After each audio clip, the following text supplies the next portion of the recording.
Taong mabibiayon, taong maalamon. Asa ka aning duha?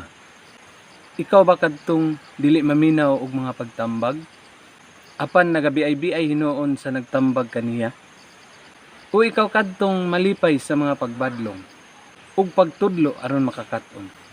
Duha kini ka kinaiyahan nga atong mapanaminan sa atong kaugalingon kung asay atong gikinabuhi niini. Apan mas maayo higala nga pilion ta ang pagkinabuhi nga maalamon.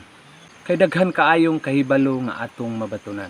Mao kini ang gisulti diha sa Biblia, Proverbio 14 bersikulo 6. Ang mayubiton mangita og kaalam, ug walay makaplagan.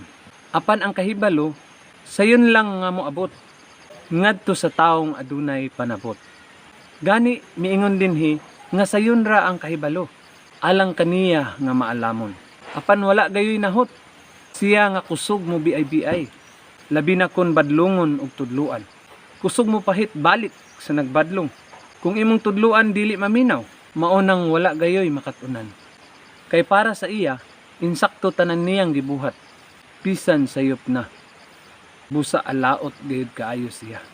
Maong higala, ang Biblia nagtudlo gayod, nga magmaalamon kita. Maong kung duna kay higayon, pagbasa og pagkat-on niini. Ug paminaw sab sa mga taong nagtudlo sa kahibalo gikan sa Biblia aron mabulahan ka.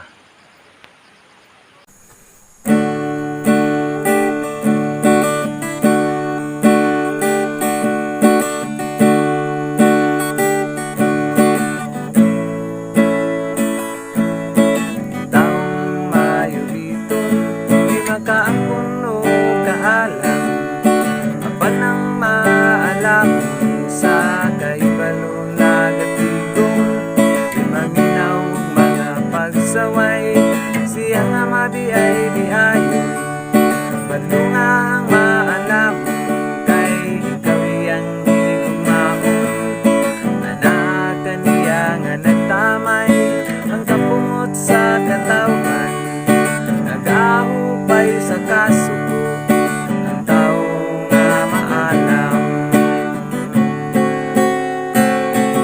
Mao kini ang sanglitanan sa mayubiton no maalam, duha kini ka panultigon nga angay pamalan